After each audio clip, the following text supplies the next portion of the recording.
Bharatiya Janata party દ્વારા વડોદરા શહેરના ward number 11માં આવેલ મંદિરમાં સફાઈ અભિયાન હાથ ધરવામાં આવ્યું હતું।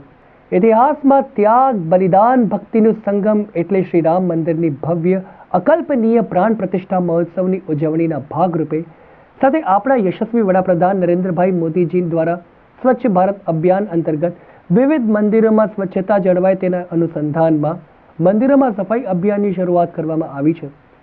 જે વોર્ડ 11માં સમાવિષ્ટ શ્રી કષ્ટભંજન દેવ હનુમાનજી મંદિર ખાતે સફાઈના કાર્યક્રમનું આયોજન કરવામાં આવ્યું હતું, જેમાં ડેપ્યુટી મેયર ચિરાગભાઈ બારોટ, પ્રદેશ મહિલા મોરચાના મહામંત્રી સીમાબેન મોહિલે, પૂર્વ પ્રદેશ મહામંત્રી ગુજરાત પ્રદેશના Shabdsharan Brahmbhatt, councillor Sangitaben Choksi, ward number 11ના પ્રમુખ જયેશભાઈ પરમાર, વિવિધ મોરચાના હોદ્દેદારો સાથે કાર્યકર્તાઓએ દિવાળીપુરા શ્રી કષ્ટભંજન દેવ હનુમાનજી મંદિરના પ્રાંગણમાં સફાઈ અભિયાન કરવામાં આવ્યું હતું।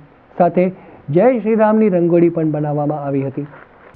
આપ સૌ જાણો છો એમ 22 તારીખે અયોધ્યામાં રામલલ્લાની નિજ મંદિરમાં સ્થાપના થવા જઈ રહી છે।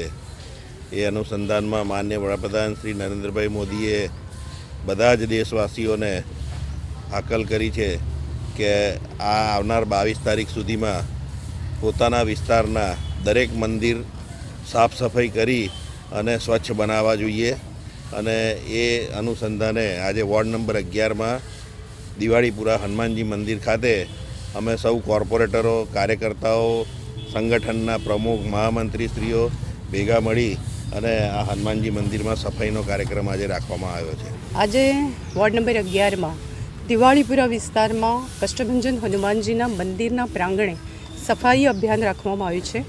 22મી જાન્યુઆરી જ્યારે રામલલ્લાની પ્રાણ પ્રતિષ્ઠા થવાની છે મંદિરમાં, ભવ્ય મંદિરમાં, ત્યારે માનનીય વડાપ્રધાન નરેન્દ્ર મોદીજીએ એક સંકલ્પ લીધું છે કે બધા મંદિરોનું 14 તારીખથી સંક્રાંતિ લઈને 22 જાન્યુઆરી સુધી જેટલા પણ મંદિરો છે એમની સ્વચ્છતા કરવામાં આવે।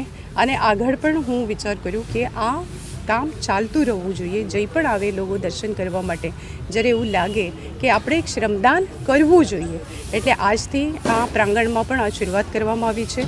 અને બધા જ વિસ્તારના લોકો સાથે સાથે કાર્યકર્તાઓ આ કાર્યક્રમમાં જોડાયા છે, એટલે ખૂબ સરસ રીતે આ મંદિરની સ્વચ્છતા અભિયાન ગઈકાલે પણ હું કાશી વિશ્વેશ્વર મહાદેવની મંદિરમાં શરૂઆત કરી અને અલગ અલગ વિસ્તારોમાં બાળકો સુધી થકી આ શ્રમદાનનું આયોજન દર રવિવારે થાય એવું આયોજન માટે પણ કહેવામાં આવ્યું છે।